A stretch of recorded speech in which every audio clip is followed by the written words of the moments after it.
I propose to speak to you on a very interesting subject about Sri Aurobindo. You know, it is his centenary, that is to say, this August he completes 100 years of earthly existence. I say earthly advisedly because although he has left his body, he has not left Earth's atmosphere.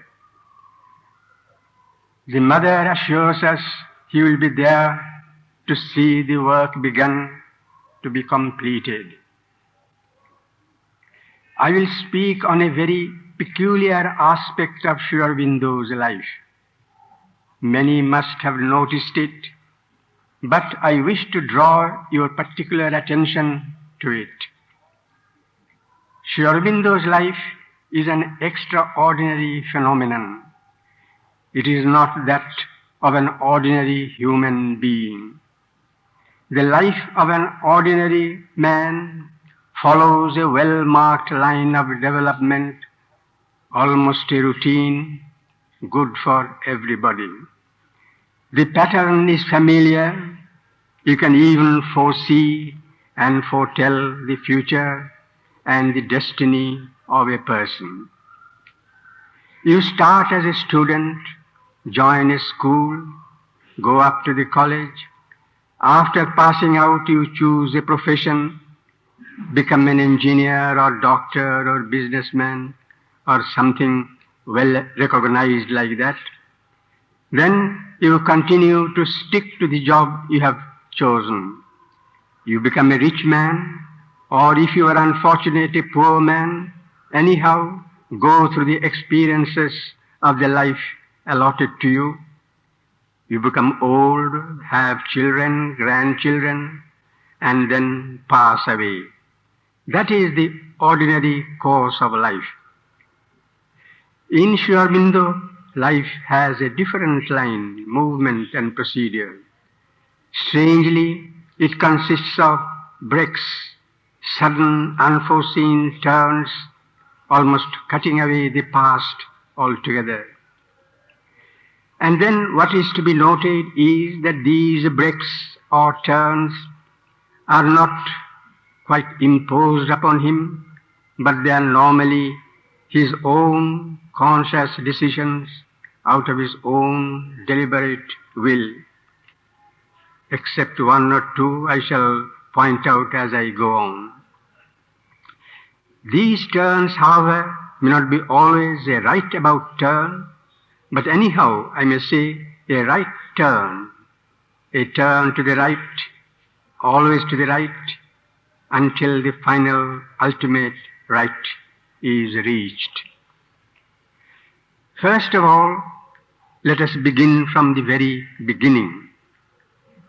The very first step or turn he took in his early childhood was in fact a complete about turn, the antipodes of what he was and where he was. For he was almost uprooted from his normal surroundings and removed across far seas to a distant land. From out of an Indian Bengali family, he was thrown into the midst of a British Christian family. He was made to forget his native language, his country's traditions, his people's customs and manners. He had to adopt an altogether different mode of life and thinking, a thoroughly Europeanized style and manner. Naturally, being a baby, this was an occasion, the earliest, when he had not his choice, his own deliberate decision, but had to follow the choice of his father, the choice perhaps of his secret soul and destiny. His father meant well, for he wanted his children to be not only good, but great, according to his conception of goodness and greatness. In that epoch, when the British were the masters of India and we their slaves, in those days the ideal for a person of intelligence and promise, the ideal of success was to become a high government official, a district magistrate or a district judge. That was the highest ambition of an Indian of that time. And naturally Sri Aurobindo's parents and well-wishers thought of Sri Aurobindo in that line. He would become a very famous district magistrate or a commissioner even, the highest position that an Indian could aspire for. So he had to appear at an examination for that purpose. It was called, those glittering letters to Indian eyes, ICS, Indian Civil Service. Now here was the very first deliberate choice of his own, the first radical turn he took to cut himself away from the normally developing past. He turned away from that line of growth and his life moved on to a different scale. His parents and friends were mortified. Such a brilliant boy come to naught. But he had pushed away the past as another vision allured him, and he stuck to his decision. Next, as you all know, he came to Baroda, entered the state service as secretary to the Maharaja and professor of the college. That life was also externally a very normal and ordinary life, an obscure life, so to say, but he preferred obscurity for the sake of his inner development and growth. Still, he continued in that obscure position that was practically what we call the life of a clerk. He continued for some time meant 12 years, the same length as his previous stage. Then a moment came when he changed all that, another volte-face. If he continued, he might have advanced, progressed in his career, that is to say, become principal of the college, even the Diwan of Baroda, a very lofty position indeed for an Indian, become another R.C. Dutt. But he threw all that overboard, wiped off the 12 years of his youthful life, and came to Bengal as a national leader, a leader of the new movement that wanted freedom for India, freedom from the domination of Britain. He jumped into this dangerous life, the uncertain life of a servant of the country, practically without a home, without resources of his own. He ran the risk of being caught by the British, put into prison, or shot or hanged even, but he chose that life. That was a great decision he took, a turnabout entirely changing the whole mode of his life. Eventually, as a natural and inevitable result of his political activities, he was arrested by the British and put into prison. He had to pass a whole year in the prison, and this led to another break from the past, ushering in quite another way of life. The course of his life turned inward and moved from depth to depth. In the prison, one incident happened which is not known to many, but extremely important and of great consequence. I have mentioned it in my reminiscences. When we were in prison, we thought we were the first batch of political prisoners accused of conspiracy and practically a rebellion against the established government. So we thought this was the end of our life's journey. One day we'll be taken out and shot. Court-martial and justice was a make-believe and sham. Or if we were lucky enough, we would be exiled to the Andamans, the notorious Kala Pani.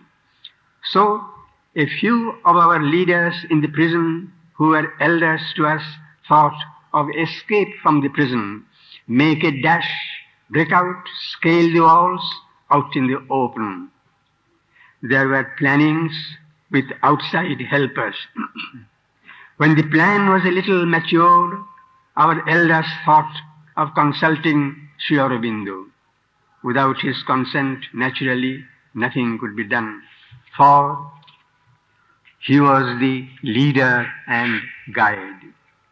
So when Sri Aurobindo was informed of the plan, he said bluntly, "I am not going to do anything of the kind. I stand the trial." As a natural consequence, the project fell through, and very fortunately for us. It is true he already knew the result of the case, that he would be freed and nothing would happen to him. Still, at that time there was a suspense and we all were in doubt. This decision of Sri Aurobindo was another, I may say, great turn of his life. If he had accepted the prospect, his life and destiny would have been different. We all would have been massacred. In other words, he saved his life for his spiritual work. On coming out, he engaged himself again in the national work. The British were truly perturbed and worried because they knew here was the man, the source of all mischief. They did not know how to control and get at him. So they thought of arresting him again and deport him, send him out of the bounds, outside India to Burma or some such far-off place.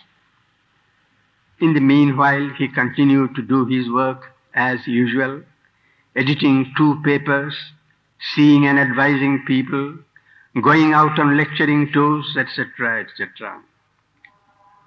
But it was time for the next break of turn. One day, one night, that is to say, all of a sudden, he said, he would go out to an unknown destination, and literally he did so, dropped and left things as they were and disappeared. People knew later on that he had gone to Pondicherry. This time it was almost literally wiping out the past. He started an altogether new life, inner and outer. Here started directly his climb to the supramental. Here too, after a few years, came an occasion when he had to take another radical decision, one more turn to the right, to the more, yet more right. The British could not tolerate his existence, his safe existence in India, even though in the then French India. They felt themselves unsafe, for they felt this man could do anything. As France was an ally to the British, there was entente cordiale, so they both came to an understanding and made a proposal to Sri Aurobindo. France would gladly receive Sri Aurobindo in their midst, give him safe shelter and quiet circumstances to pursue his spiritual life. France was ready to offer Sri Aurobindo a house, a home in Algeria. Here too Sri Aurobindo answered with a clear and definite no. He said he would stick to the place he had chosen. Sri Aurobindo had some friends and companions who also took shelter in the French territory. They would have liked to accept the proposal to escape from the constant British persecution, but Sri Aurobindo's decision came as a disappointment to them, but they had to acquiesce. Now, at this distance of time, we can see all the import of his formidable decision half a century ago. There was yet one more crisis, a great crisis. The fate of humanity and also his own destiny, the fate of his work depended upon it. The world was nearing the world-shaking war, the Second Great War. It was the invasion of the Asuric forces upon earth to destroy humanity and human civilization and prevent the advent of that truth which Sri Aurobindo was preparing to bring down. Sri Aurobindo opposed that mighty onrush with his will and divine strength. He broke the hostile downward speeding force by taking it into himself, even like God Shiva, who swallowed poison and harbored it in his throat to release immortality for the gods. This subtle attack left in him a bruised body, but to man a saved world. He followed up his action by a wholehearted support to the Allies in that war against those who were the instruments of the hostile. We come finally now to the last act, the last decision that he took of an almost complete turn, a full cycle. It was his considerate, deliberate decision to move out of the physical, material scene and take his station just in the background from where he could move and direct things more effectively. I have spoken of Sri Aurobindo's life as a series of radical turns that changed the movement, the mode of life, almost radically every time the turn came. The turn meant a break with the past and a moving into the future. We have a word for this phenomenon of radical and unforeseen change. You know the word. It is intervention. Intervention means, as Mother has explained to us more than once, the entry of a higher, a greater force from another world into the already existent world, into the familiar, established mode of existence that runs on the routine of some definite rules and regulations, the law of the present. There drops all on a sudden another mode of being and consciousness and force, a higher law which obliterates or changes out of recognition the familiar mode of living. It is thus that one rises from level to level, moves out into wider ranges of being, otherwise one stands still, remains forever what he is, stagnant, like an unchanging clod, or at the most, a repetitive animal. The higher the destiny, the higher also the source of intervention, that is to say, more radical, more destructive, yet more creative, destructive of the past, creative of the future. I have spoken of the passing away of Sri Aurobindo as a phenomenon of intervention, a great decisive event in view of the work to be done. Even so, we may say, that his birth too was an act of intervention, a deliberate divine intervention. The world needed it, the time was ripe, and the intervention happened. And that was his birth as an embodied human being, to which we offer our salutation and obeisance today. This century salutes a divine birth and a death divine, ushering in a century of diviner moment